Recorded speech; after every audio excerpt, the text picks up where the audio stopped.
Opportunity cost. Hey, should we really invest this? What is the opportunity? Well, we are doing this project and you're losing the opportunity to do any other project, A versus B. We picked up A, but we let B go, right? Because we couldn't do both. So opportunity cost is the cost of the opportunity lost, right?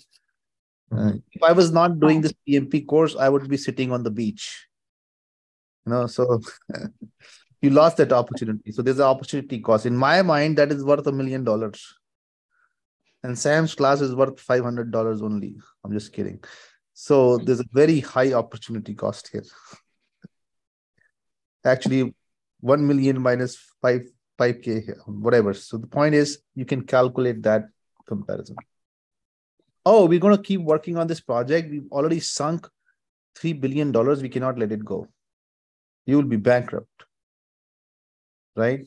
If it is not going anywhere, don't worry too much. Sunk cost is the money spent. Not a good system, right? We have to look at what the future brings. Yeah. Law of diminishing returns, that every incremental unit that you add doesn't bring value, right? If you keep adding $1 extra, doesn't mean you will get 1 extra return. The returns tend to diminish. If you have 30 people working on a project and you think I'll bring 60, double the number of people, and I will finish the project in half the time, do you think it's going to happen? No. Why? There are other constraints too, right? Like, the resources getting trained, etc. Yeah. So it may not fit in that time period, actually. Yeah, that's exactly the point, that a lot of PMs think, oh, double the resource, half the time.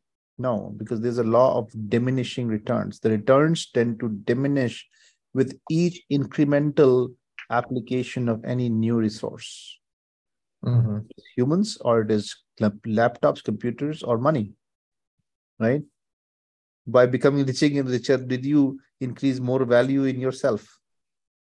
Maybe not, right? So it's just a number. Working capital is that, hey, do we have cash in the bank, right? Assets and liabilities are on the balance sheet, but you cannot run a company on assets and liabilities. You need cash in the bank. And that if you don't have it, you'll have to borrow it. And that is Mr. Adani's problem. He's so over leveraged that Henderson said that this company is not viable, right? Depreciation, straight line. For example, this laptop I'm using, it depreciates 25-30% each year in my books. So it is an Apple MacBook, but in Strategism's balance sheet, after 3 years or 4 years, it will be zero.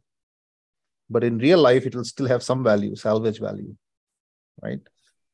So these are some of the considerations, financial considerations we have when we make selection of projects, which go in the business case to decide the feasibility or viability of the project to get funding and approval from the stakeholders. Make sense? Or get authorization for the project charter. Iti, are you there? Yes, I'm there. I'm listening also, but my son actually required me for a few minutes, so I had to switch off my video. Okay. Are you back? Dr. Sam, for the depreciation. Yeah. Sorry, just Karun. Yeah, I'm back and I'm constantly listening also. So I want to see you face to face communication. Yeah, just 2 more minutes. My son actually needed me. So I was just helping him, had to support him with something. Okay. Your trainer also needs you. I'm just kidding. So, friends, multitasking, I don't know what is your thought on it, but there's a lot of literature nowadays that multitasking is really bad for human beings. Yeah. Because it creates the anxiety level. So in my life, I don't multitask at all. I do time boxing. 3 hours I do this, 2 hours I do this. I work 16, 18 hours. focus on my business 8 hours. And then I say trading business 2 hours, 6 hour consulting. And then I'm writing books. I'm writing 4 books actually this year. Wow. So why I'm saying this is that this is also a question in the exam, multitasking versus time boxing. You were asking some question, Karan. No, for the depreciation, Dr. Sam. So straight line, double declining balance. So these are the examples of how the depreciation can go. See, my asset depreciates 10% each year. So in how many years it will be 0? Okay. 10 years. That's straight line. Okay. Double declining is that it declines 10% each year. So it was 100, then next year it became 90. Then from 90, it will be 9. Got it. Okay. So you use a double declining method. So there are 2-3 different methods. And when you do the questions, you will see all the 3 examples. Right?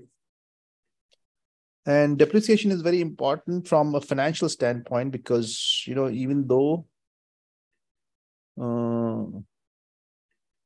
it just creates an impact on your balance sheet. You charge depreciation and that gives you some extra cash and reduces your liability for taxes. This, if you have a property, the depreciation. Yeah. More than I do. If you own a car, depreciation, right?